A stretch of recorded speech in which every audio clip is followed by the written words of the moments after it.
नमस्कार, मी पंजाब डक. आज होईल 8ला थोडा पुढे सरकार, 9ला पुढे, असा करत करत 14 तारखेपर्यंत तो महाराष्ट्राचा बऱ्याच भागामध्ये कव्हर करणार आहे, म्हणून हा अंदाज लक्षात घ्या.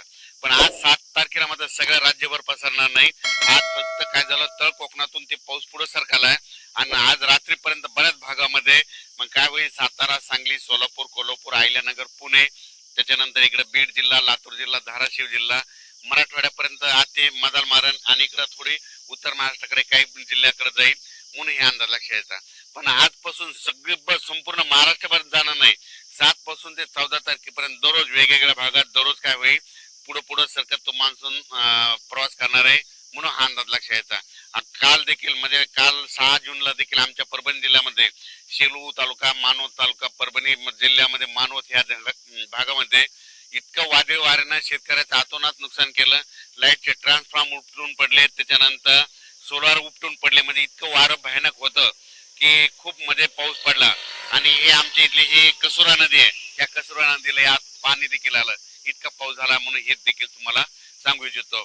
राज्यात सर्व शेतकऱ्याला सांगू इच्छितो, पेरणी करताना शेतामध्ये जायचं, जमिनीमध्ये ईदभर ओल असेल तरच पेरणीचा निर्णय घ्या. नसा 4 बोट ओल असेल, 6 बोट असेल तर पेरणी करू नका, म्हणून हे देखील सर्व शेतकऱ्यांना लक्ष द्यायचं. आज 7 जून पासून महाराष्ट्रामध्ये बऱ्याच म्हणजे तळ कोकणातून म्हणजे कोकणपट्टीतून बऱ्याच भागामध्ये मान्सून काय होईल, प्रगती करण्यास सुरुवात होईल. मग तो काय होईल, सांगली जिल्हा, कोल्हापूर जिल्हा, सातारा जिल्हा, कोकणपट्टी, घाटमाचा, त्याच्यानंतर तो अहिल्यानगर, पुणे, इकडे 2 कडा, आष्टी, त्याच्यानंतर बीड जिल्हा, त्याच्यानंतर धाराशिव जिल्हा, सोलापूर जिल्हा, त्याच्यानंतर इकडे परभणी जिल्हा, लातूर जिल्हा, नांदेड जिल्हा, हिंगोली जिल्हा, त्याच्यानंतर इकडे जालना जिल्हा, ह्या पट्ट्यामध्ये काय होईल, आज बऱ्याच ठिकाणी तो मान्सून प्रगती केलेली दिसेल, म्हणून हा अंदाज लक्षात यायचा. आज मात्र संपूर्ण महाराष्ट्रभर जाणार नाही, फक्त आज मात्र काय होईल माहितीये का, की मध्ये आज सुरुवात झालेली आहे. तर तसं तर रात्रीच बऱ्याच ठिकाणी पाऊस सुरू झालेला आहे. पण माझी शेतकऱ्याला विनंती आहे, शेतकऱ्याची पेरणी मी पहिल्यापासून म्हणतो की 3 टप्प्यात होणार आहे. 7 जून ते 14 जून मध्ये जर असा काही ठिकाणी पाऊस पडला आणि ईदभर ओल गेले तर त्यांच्या पेरण्या लागतील. त्याच्यानंतर काय होईल, 20 जून शेवटच्या आठवड्यात, 20 जूनच्या 30 जून मध्ये एक पाऊस येईल, त्याच्यामध्ये पेरण्या होतील. आणि त्याच्यानंतर त्याच्यातून जर काही शेतकरी उरले तर 10 जुलै ते 15 जुलैमध्ये पाऊस येणार आहे, त्याच्या शेतकऱ्याच्या पेरण्या होणार आहेत, म्हणून हा अंदाज लक्षात यायचा. अचानक वातावरण बदल झाला, मान्सूनचा पाऊस आहे. तुम्हाला सांगतो की लातूर जिल्हा एक त्यांच्या पेरण्या लागतील, कारण की काल देखील खूप पडला आणि आणखी तिकडे देखील आहे.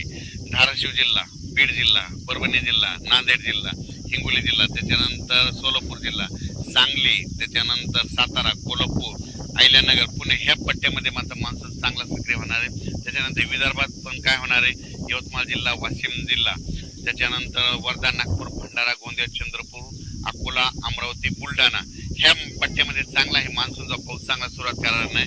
आणि यांच्या देखील मात्र पेरणीला चांगला योग येईल म्हणून हे देखील लक्षात यायचं. काल देखील तुम्हाला सांगू इच्छितो की मी धूळ पेरणी केली होती कापसाची, ट्रॅक्टरद्वारे कापस पेरला आणि मला माहित होतं आमच्या गावाला पाऊस येणार आहे आणि ते पडला देखील पाऊस. आणि आज आणि उद्या पडला की झाला आमचा कापूस निघत आहे. ते निघाल्याच्या नंतर त्याचा देखील मी व्हिडिओ करणार आहे, म्हणून हे लक्षात घेत हे सांगू इच्छितो. आणि शेतकऱ्याला परत सांगू इच्छितो की शेतकऱ्यांच्या पहिल्यापासून म्हणतो की 3 टप्प्यामध्ये पेरणी होणार आहे. एक पहिला 7 जून ते 14 जूनच्या दरम्यान जिथे जास्त पर्यंत त्यांच्या पेरण्या ईदभर ओल गेली त्यांच्या पेरण्या सुरू होतील. 20 जून ते 30 मध्ये एक पाऊस पडणार आहे, त्यांच्या परत एकदा लागते. आणि त्याच्यानंतर त्याच्यातून जर काही शेतकरी उरले तर 10 जुलै ते 15 जुलैमध्ये एक पाऊस येणार आहे, त्याच्यामध्ये पाऊस पडेल आणि त्याच्यामध्ये पेरणी होती. पण यावर्षी चांगला पाऊस आहे, सरासरी काय पिकाला लागल तसा आहे, दुष्काळ वगैरे काही पडणार नाही, म्हणून अंदाज सर्व शेतकऱ्यांनी लक्षात घ्यायचा.